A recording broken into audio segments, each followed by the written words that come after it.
Neighbors tell me this home right behind me is Nancy Salzman's home. Salzman, said to be the co-founder of NXIVM.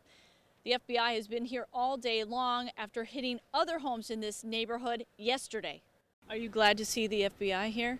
Oh, 100%. This was just one of many residents living on Oregon Trail who are now applauding the sight of federal agents in this Half Moon neighborhood. We're a small community. We have small children. She didn't want to show her face, but she did, like many others who live here, share what she has witnessed. The sleep deprivation of girls who looked emaciated and walked with Keith Rainier, and they would just walk 24 hours a day sometimes. She says starting Monday, FBI agents visited several homes here. Neighbors claim the people who live in these homes are all members of Keith Rainieri's alleged secret sexual society. It's unclear who owns the homes, but Rainieri is said to have a few members with very deep pockets and also a taste for revenge if anyone dares to leave the group. The neighbor told us she had seen this happen to a very close friend of hers. I do know at that time they financially ruined her and her boyfriend at the time. When you read all this stuff about what's alleged here, how does that make you feel? This is your neighborhood as well. It actually makes me sad, especially that these women would fall prey to this. And the FBI remains here tonight. It's unclear exactly how long they will stay in this neighborhood, but we will deliver details to you as we get them. Tony Natale lives in Rochester, but 20 years ago she led a different life here in the Capital Region, a life with Keith Rainieri. He was my boyfriend. I was his girlfriend. There wasn't a harem of women around him. Natale spoke with me during a FaceTime interview on Tuesday, saying she met Rainieri in the early 90s, moved to Clifton Park with him in 1992, and they were living together soon after that. She's glad to finally see him facing charges. When you wait for something to happen for so long, when it finally happens, it takes a while to process. That's because she saw Rainieri begin to build the foundation of what would eventually become NXIVM when he met Nancy Salzman in 1997. Keith needed that admiration. He needed to be idolatized, and that was not something that he was going to get from me. Natale says she went to several sessions with Salzman at that time before eventually leaving Rainieri. The last time I saw Keith was in April of 1999. And the last thing he said to me was, "I will see you dead or in jail." Now she's optimistic NXIVM and his alleged practices will come to an end, but wonders why it took 2 decades to get here. Why did this take so long? Because it shouldn't. It should not have. Saying she understands how women could be manipulated by Rainieri and his promises. When you don't know what's behind the curtain, or you don't know what really is going on the face, it looks pretty legitimate. Her hope for the future? I want to be done telling my story. I want the end to come and his story to be told now. The courtroom packed and the proceedings fairly short as Keith Rainieri appeared clad in a tan jumpsuit to face the charges against him. Outside of court, people saying they've been victims of Rainieri speaking out. Keith Rainieri refers to himself as the Vanguard and leads a cult that masquerades as a self-help group called NXIVM. He's now facing serious charges stemming from alleged actions within NXIVM. Mr. Rainieri denies these allegations. Rainieri's attorney is speaking outside a federal court following the brief arraignment. No one's ever heard the rest of the story and the other side of what's happened. I think this case is going to give us an opportunity to explain a lot more than the public has heard. But Tony Natale has heard all she needs to. She dated Rainieri back in the 90s. That this is just the beginning of what needs to happen to stop this reign of terror. She's not surprised he pled not guilty to the charges. A sociopath, of course, he's going to maintain his innocence. He doesn't have a moral compass. He doesn't know, he can't differentiate. Not at all. At all. He'll justify any abuse. Catherine Oxenberg also speaking out. He finally needs to be held accountable for every single woman and child that he's ever harmed, abused, exploited. She says her daughter India is still deep within the control of Rainieri and NXIVM. Natale recalling what Rainieri told her the last time she saw him in the late 90s. I will see you dead or in jail. So he got half of it right. He saw me again and I saw him, only he's in jail. And Oxenberg making a continued plea for her daughter's safety. I love you, come home. Rainieri did not apply for bail, so he will remain behind bars for now. A preliminary hearing has been scheduled for April 27th. People in the Knox Woods neighborhood tell me they're very familiar with Keith Rainieri, saying they even saw him walking these very streets with several women, including Smallville actress Allison Mack. Neighbors tell me this is the condo in Half Moon where Allison Mack lives, but on Monday, 2 men were filling a U-Haul full of her belongings, then quickly speeding away. Mack is considered cult leader Keith Raniere's co-conspirator and was indicted on federal sex trafficking charges alongside him on Friday. In this video, Mack interviews Raniere about a branch of NXIVM called The Source. Several years ago when we first met, I had said to you, would you be willing to work with me on becoming a better actress? Raniere explains his techniques throughout the video as Mack listens intently to his teachings. Been talking to different people about it, and like different actors and things like that, enrolling them in the idea of coming and participating and seeing what you've created, because it's been incredible for me. Raniere, who refers to himself as the Vanguard, is facing charges including sex trafficking for allegedly branding women with his initials and grooming them to join his sex cult. Court documents allege Mack was a master within the secret society, saying she pledged a full and complete life to Raniere and his cause. But it appears Mack's loyalty could be wavering. New court files show she's engaged in plea negotiations, putting a hold on a potential trial for now. Neighbors say regardless of what happens in court, they hope never to see Keith Raniere or Allison Mack ever again. A trial date of October 1st has been set for alleged cult leader Keith Raniere and actress Allison Mack. The pair are facing federal sex trafficking charges for the roles they played in NXIVM. Allison, what do you have to say to the victims still in NXIVM?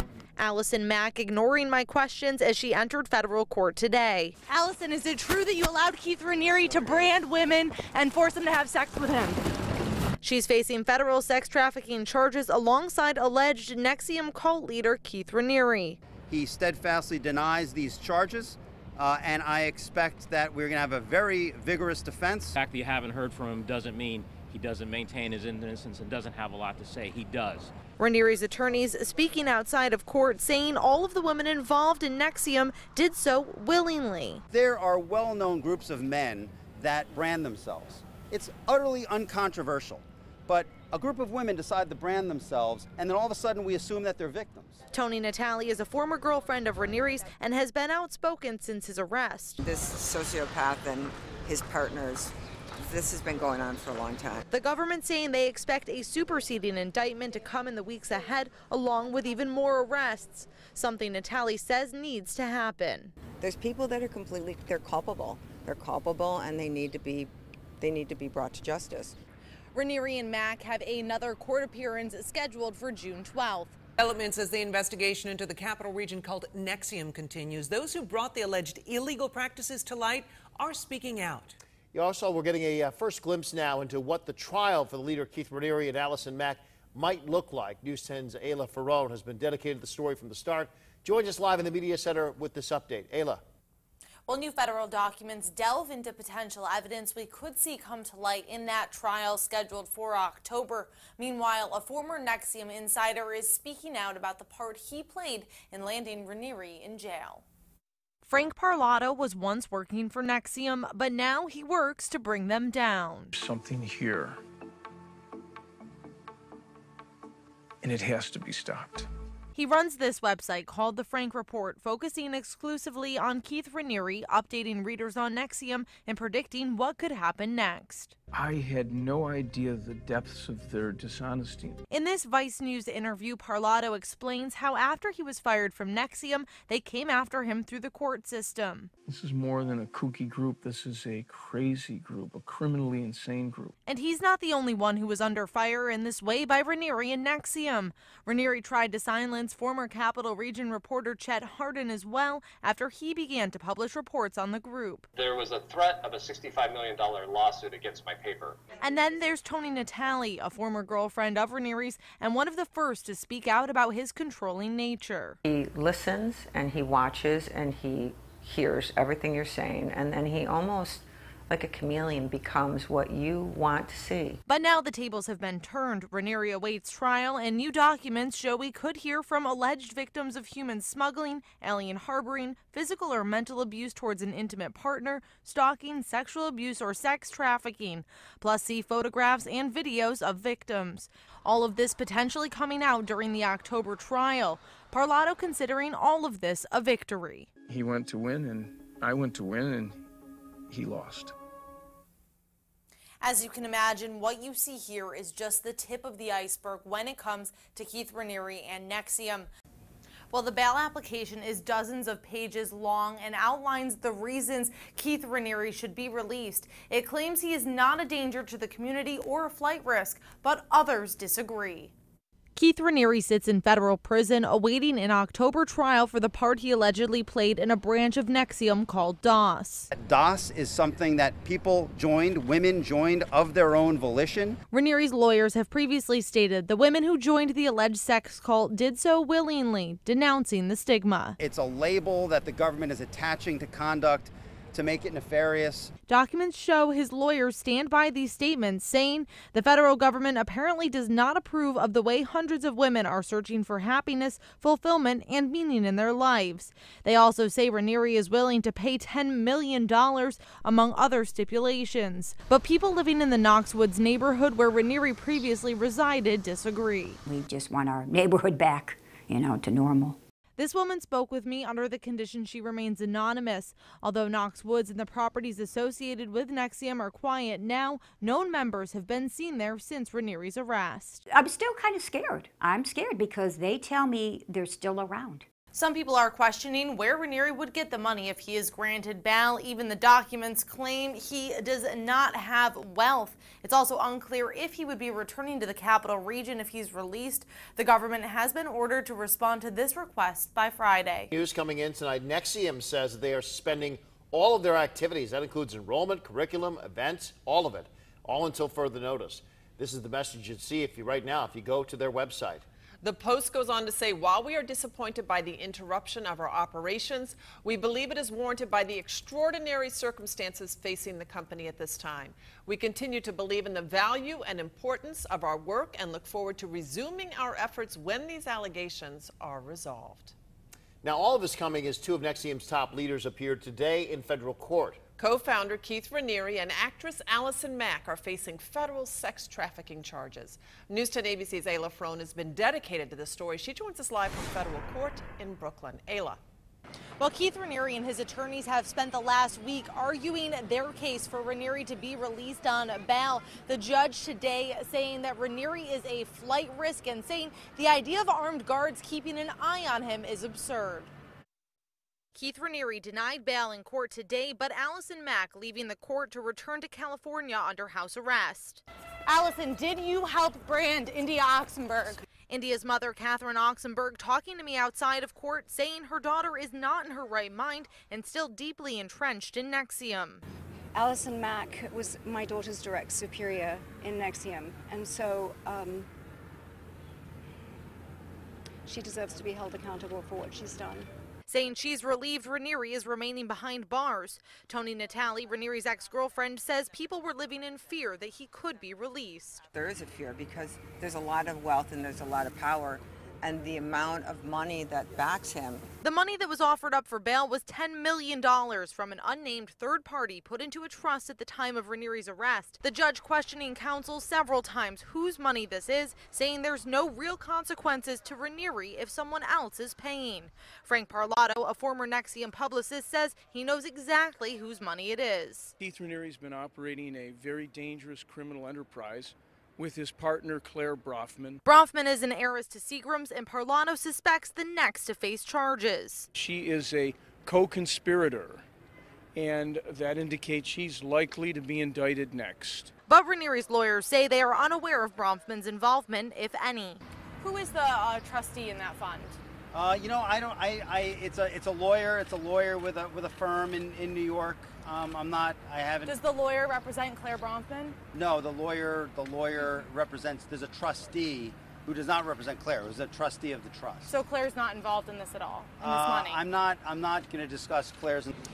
Obviously, Raniere's lawyers, they're declining to give me a straight answer about Brofman's involvement. What they did tell me, although, is that Raniere will be applying for bail again. Also, it appears Allison Mack is still in plea negotiations with the government. The pair are set to appear back here in federal court on July 25th. Developments in the NXIVM case. The Justice Department is moving in to target two Capital Region homes where sex trafficking and branding allegedly took place. Trishna Begum has been looking at the details of the new court documents. Trishna. John and Lydia, these are the court documents filed by the Eastern District Court in Brooklyn, and they're to forfeit and condemn 2 properties allegedly used by Keith Raniere and his victims. They are both located in Half Moon. One is right here on Hale Drive, and the other not too far from that location on Grenadier Court. Now, prosecutors allege that these properties were used to facilitate sex trafficking, sexual encounters, and branding in connection with Raniere's secretive sex cult. According to documents, an unidentified actress in her early 30s who claims she was recruited by actress Allison Mack into a women's mentorship program connected to NXIVM. That victim stayed with Mack at her home at the Grenadier Court property. Prosecutors say that she is a victim of Raniere's sex trafficking and that sexual activity took place at the Hale Drive property, which Raniere referred to as the library.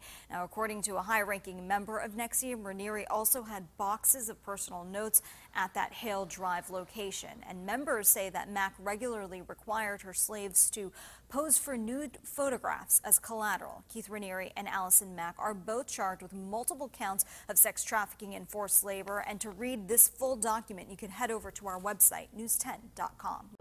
The people in this superseding indictment that joined NXIVM leader Keith Raniere as well as Smallville actress Allison Mack are now being called part of the inner circle of NXIVM. Raniere is said to be the leader of the group, and Mack a top master in a sex slave cult within NXIVM called DOS. Now other top members are facing federal charges as well. Arrested on Tuesday, Nancy Salzman, the co-founder and president of NXIVM, as well as her daughter Lauren Salzman, who is said to be at the top tier of DOS along with Mack. Then there's Kathy Russell, who is being referred to as the bookkeeper for NXIVM. The Salzmans and Russell appeared in the Northern District Federal Court on Tuesday afternoon. Nancy's bail was set at $5 million, and her daughter's bail was set at the same. Both are required to be at Wednesday's scheduled hearing at 2 p.m. in Brooklyn. Russell's bail was set at $25,000, and she is awaiting an identity hearing on Friday in Albany. Meanwhile, the alleged financial backer of the operation and Seagram's heiress Claire Bronfman was also indicted in Brooklyn on Tuesday. I'll be at that hearing in Brooklyn on Wednesday as the Salzmans, as well as Keith Raniere and Allison Mack, will be required to appear as well. This is the first time we're seeing what's being called NXIVM's inner circle in a room all together since this all began. The vanguard and leader of the group, Keith Raniere, as well as Smallville actress Allison Mack, were joined by NXIVM prefect and president Nancy Salzman. You co-founded this group, Nancy. I mean, you helped start all of this. Is there anything you'd like to say to the people who you've hurt? As well as alleged financial backer and Seagram's heiress Claire Bronfman. Claire, you've allegedly funded this entire operation. Anything to say? The superseding indictment brought federal racketeering charges against this inner circle. And any more thoughts on a plea deal now that there have been more arrests in this case?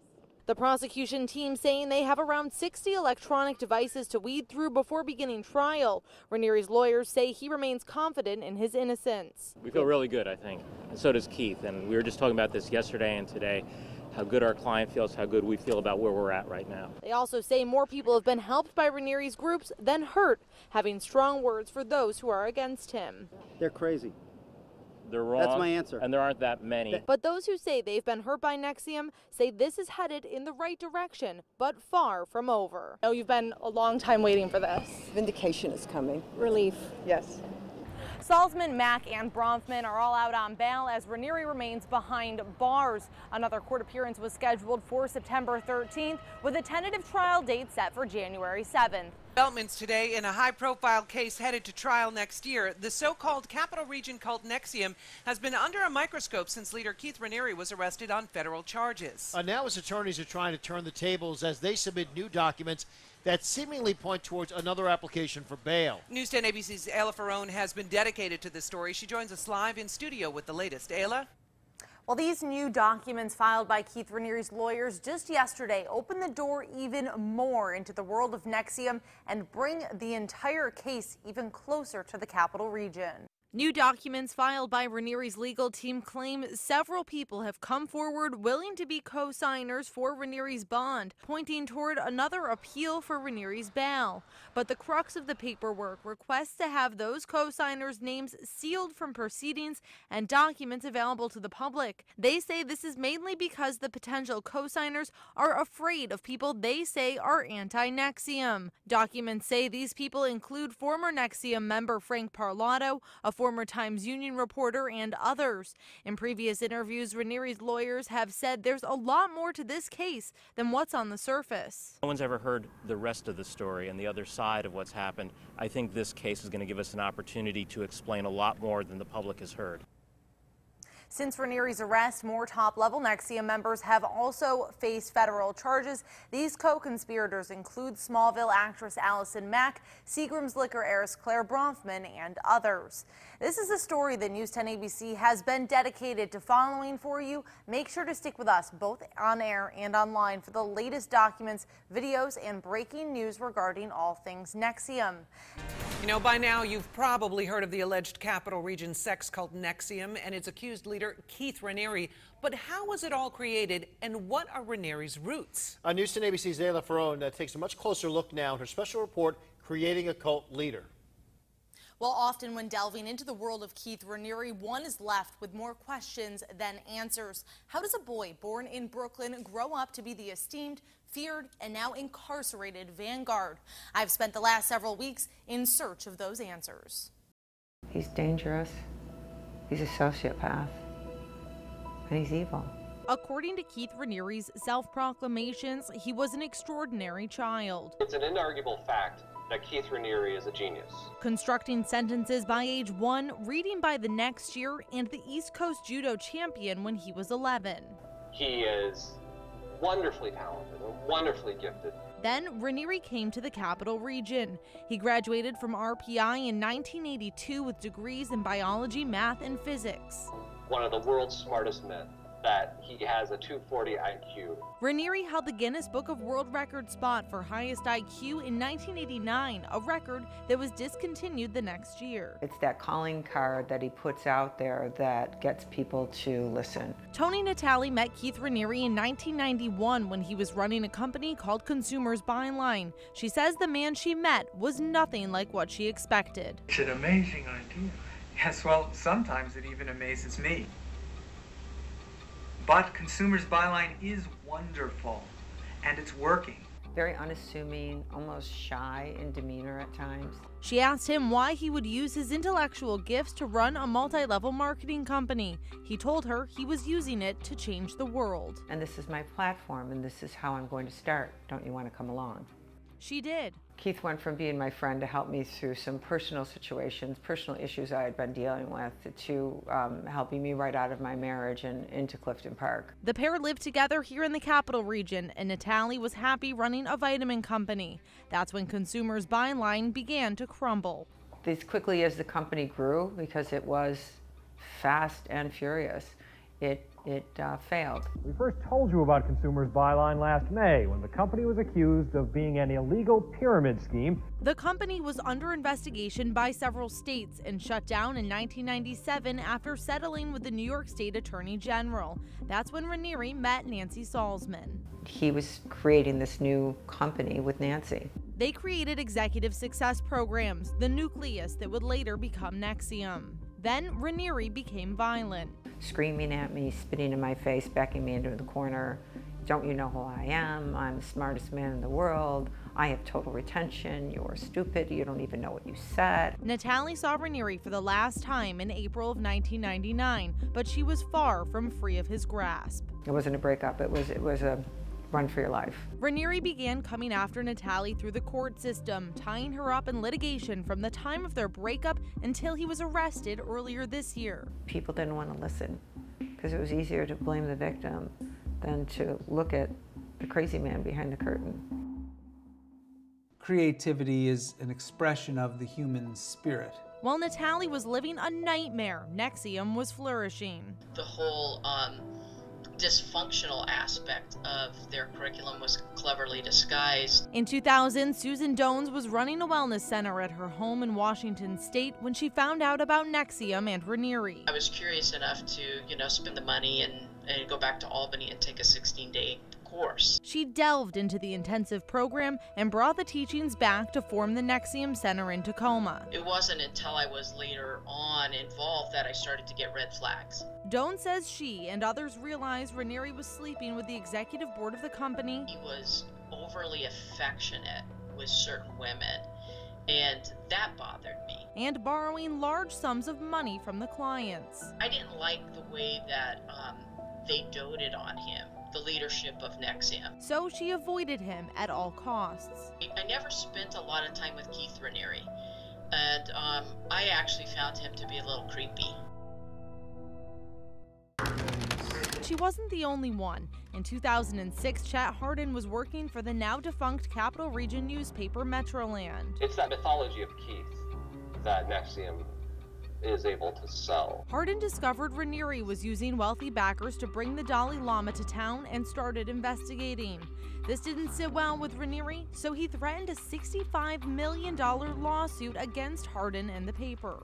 With the threat of that lawsuit hanging in the air, I was invited by Keith to play volleyball at midnight out in the country. It was at Hayner's off Route 9 that Raniere held court in the form of a game. I found him very charming. I tell people, had I not gone into that night armored with what I knew about Keith Raniere and NXIVM, I would have liked it. Raniere was determined to stop Hardin's investigations. At the point when he peeled me aside to talk to me one-on-one, it was hard not to notice the rest of the room, the demeanor of the rest of the room. Everyone went quiet. Hardin had been granted a rare look at the inner workings of NXIVM and been party to Raniere's orbit. And it's charming, and it's fun, and it's exciting, and I can easily see getting caught up in it. As Hardin was getting a closer look, Dones was trying to escape.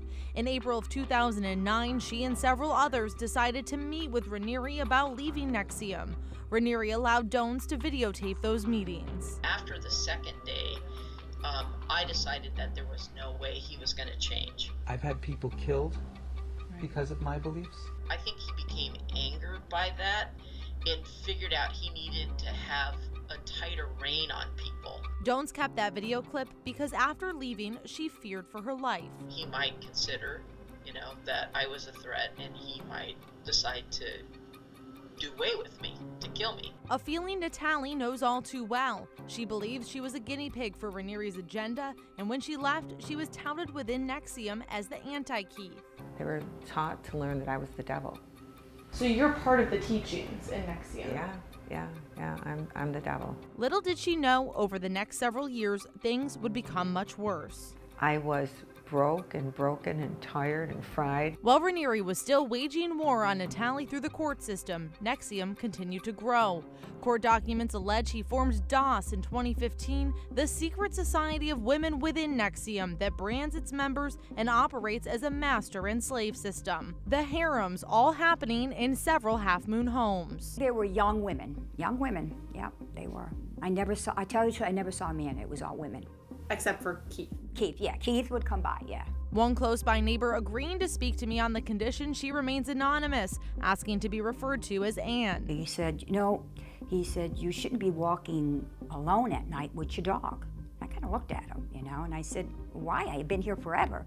He said, because there's a lot of weirdos out. She describes Raniere as charismatic, a gentleman, and remembers his blue eyes. And then when I got the call that he was arrested, I just flipped out. I did. I go, oh my God, what could have happened? That question will never be answered, but Natalie has an idea of what the future looks like for Raniere and for NXIVM. He'll become a martyr, and they'll just recreate this someplace else. Even so, she has faith that the Eastern District prosecution team will prove what she knows is true. They know that they're dealing with a monster.